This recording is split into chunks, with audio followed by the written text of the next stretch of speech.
¿Qué tal, gente? ¿Cómo les va? Bueno, espero que muy bien. Video cortito de Siciliano en su taller para responderle al amigo que me dejó en los comentarios la pregunta sobre qué medidas de uso frecuente se necesitan para desmontar, desarmar, bajar un ventilador de techo. Bueno, he bajado muchísimos, he armado muchísimos y en mi experiencia lo que más se está trabajando hoy en día es con las llaves de 10. Vas a necesitar dos inexorablemente, con una vas a tener, con la otra vas a ajustar, no te estoy diciendo nada que no sepas.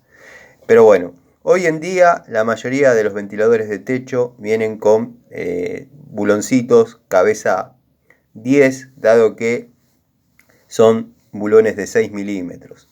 Me cae mal la gente que dice una tuerquita de 10. La tuerquita no es de 10. La tuerquita es hexágono 10, cabeza 10. Se te puede cruzar alguno que tenga alguna tuerquita 8, que son los menos porque vienen con alguna arandela. Pero depende mucho quién los puso, porque quizás el técnico, el electricista, perdió alguna tuerca, perdió algún bulón, reemplazó por algo que tenía en la caja de herramientas y todo esto que te estoy diciendo queda sin efecto, dado que en la antigua escuela se armaba mucho con 3 octavos, siempre llevando 2 unidades de cada una, en caso que quieras utilizar combinadas, si no, bueno, te puedes llevar de 2 bocas, que yo utilizo mucho en lo que es electricidad, dado que para ese tipo de cosas no hay demasiado torque y podés tener 2 medidas, bueno, no te estoy diciendo nada nuevo, 2 medidas en una llave, tenés la 3 octavos y la 7/16, que con 7/16 se trabajaba mucho en una época en lo que es ventiladores de techo, tanto para el ajuste de las aspas como para el montaje de los dos bulones, del montante al motor y el montante al lo que es el soporte de techo, 7/16. En algunos casos de antigua escuela se ha utilizado media o 13 milímetros, pero ¿qué pasa? ¿Cuál es la contra de eso?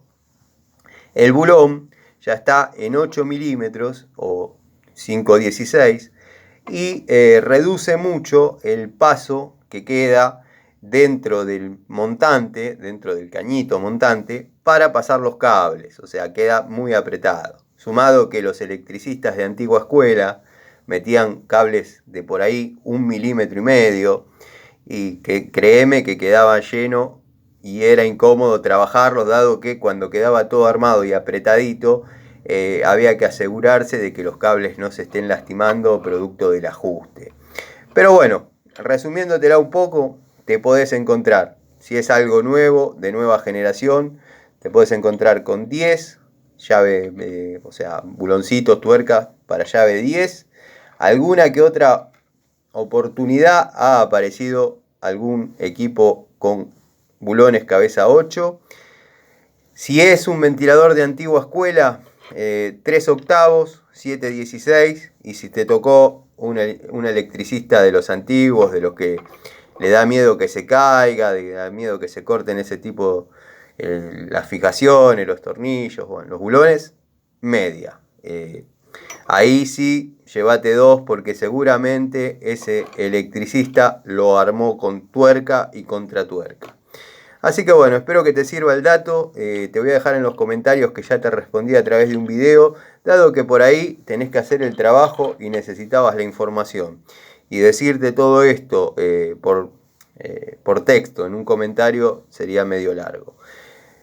Consejo, bueno, los consejos soy de los que dicen que no sirven si uno no los pide, pero usa este tipo de llaves que por ahí tenés 2 posibilidades, con una combinada ya estarías supliendo las necesidades. Te mando un saludo, te agradezco la consulta.